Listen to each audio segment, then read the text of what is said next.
So there are negative aspects. There are negative aspects in Naomi's life we've seen, right? And Ruth's kind of in the same boat. They're trying to go uphill, trying to go upstream in a boat with holes in it. Not making it at all. They're in the spot. And Naomi and Ruth has invested all her time into making Naomi's life better while hers is slightly progressing. And Naomi's saying, listen, honey, dear, sit down here for a second. Her first question was, should I not seek rest for you too? Let me be well with you.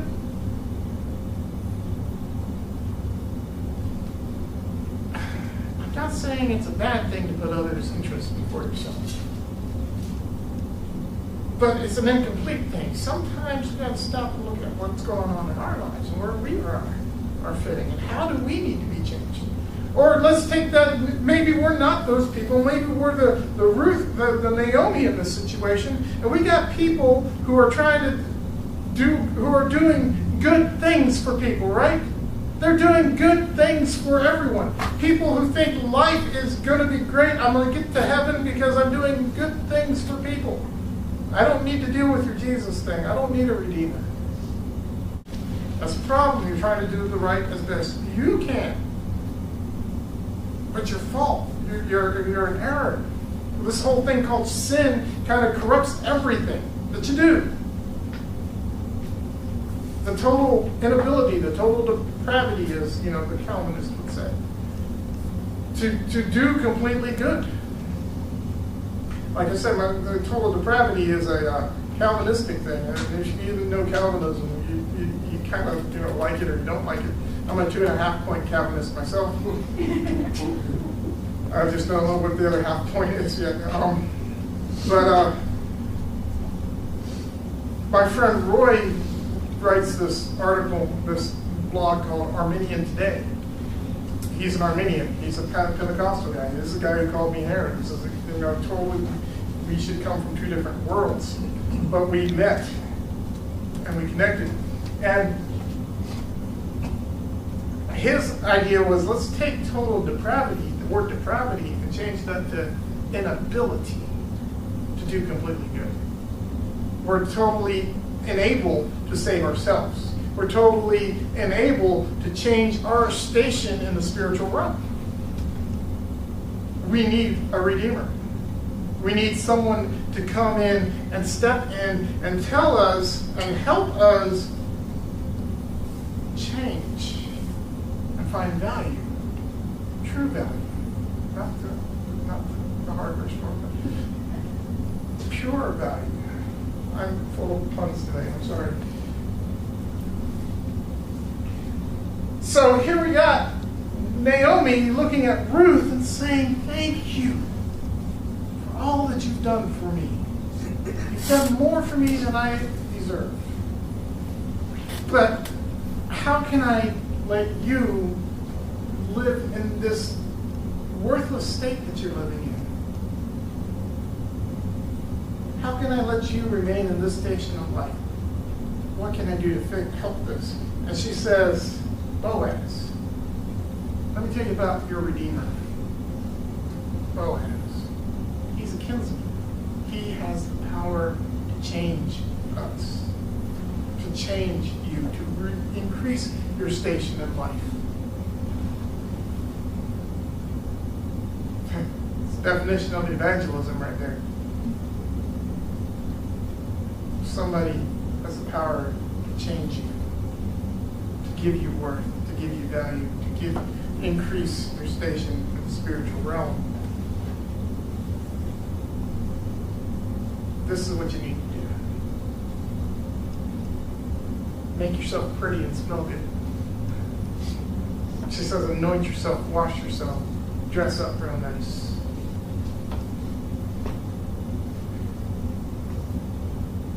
And go to where he is. I love that image of, women are not supposed to be on the threshing floor, right? For one thing. She's not supposed to be there, but that's where her Redeemer is. She's not supposed to have entered that place, but that's where her Redeemer is.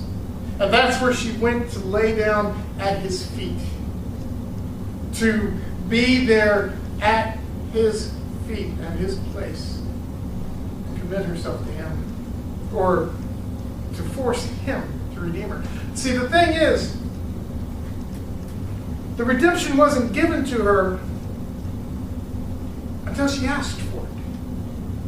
Do you think Boaz was going to try to figure out a way to redeem her in the first place? You know, we looked at chapter 2. He thought she was kind of cute, right? He noticed her. He picked her out of a crowd, so he'd been watching her. And he made it easier and easier for her to get close to him. Invited her to dinner. Invited her to sit down. Provided for her things that she didn't ask for. She didn't ask for special treatment, but he gave it to her anyway. And he just kept making it easier for her to come when she was ready, when she knew. Think of people in my life right now. Think of one person in particular. I'm not going to share her name, but some of you guys can probably figure out what I'm talking about. I see her on a weekly basis, multiple times a day. And I'm watching God chase her. And I'm watching how it's easier and easier for her to come to Christ. How it's easier and easier for her to break down her walls that she's built up in her life. Well, your God is fine. This is my religion. And I worship my religion over here. And I'm watching the people he throws in her lives. Our Logos group has a big speaking into this one person's life. And she's listening to everything we talk about. And she's seeing us accept other people as they are. And we're seeing us do nice things for her when other people in her world are disappearing or drop the ball and disappear, don't say anything. And it's amazing. One time and time again, I see God chasing this person, making it easier and easier for her to come to Christ. Boaz made every step possible to make it easier and easier to come to ask her, to act for Ruth, to ask Boaz to be her redeemer. All Ruth had to do was ask, right?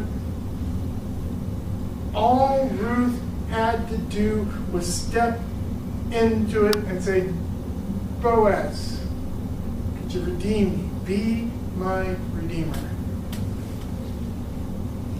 And Boaz said, sure. Why not?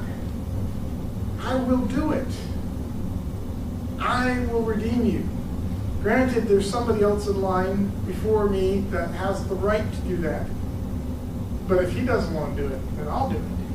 And you can spiritualize that in different ways, and I've read commentaries that spiritualized it in different ways, but I'm not worried about that. We'll worry about that next week when we tell the story, finish that story. And I do a little bit more research on that.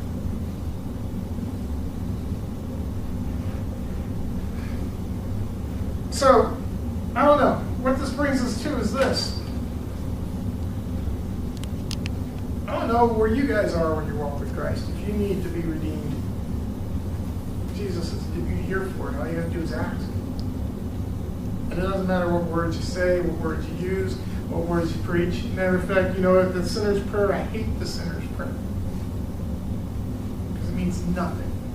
It's just words. I said it 15 times. And it didn't work. Because it didn't mean anything. My sinner's prayer was, God, I missed something along the way. If it's you, I need you now. That's it. That was my salvation. That was the day I got saved. 2 months after I got baptized, but that's another story. Or maybe that's you.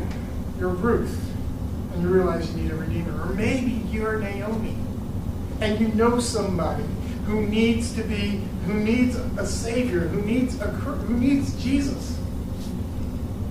And all you have to do is say, why are you doing these good things, but you're not getting any fruit out of it?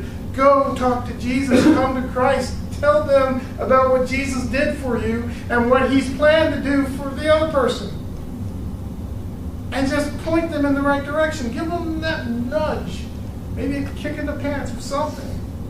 Just point him to Christ and say he will make everything, he will redeem you. He will give you value, more value than any man, any woman, any child could.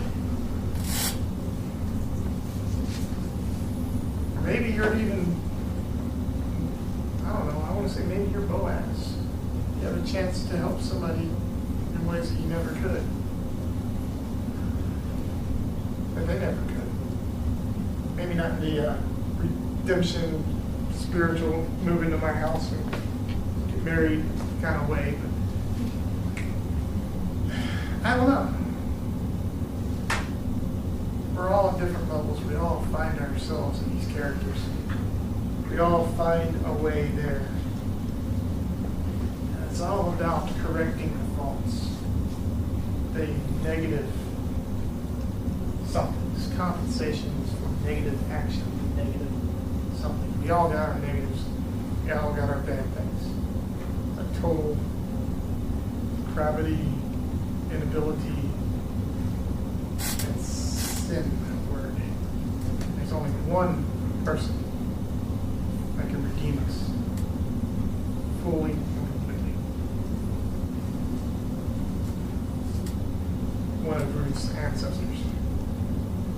One of Boaz's great grandkids. Maybe more greats than that. So find yourself in this story. Figure it out.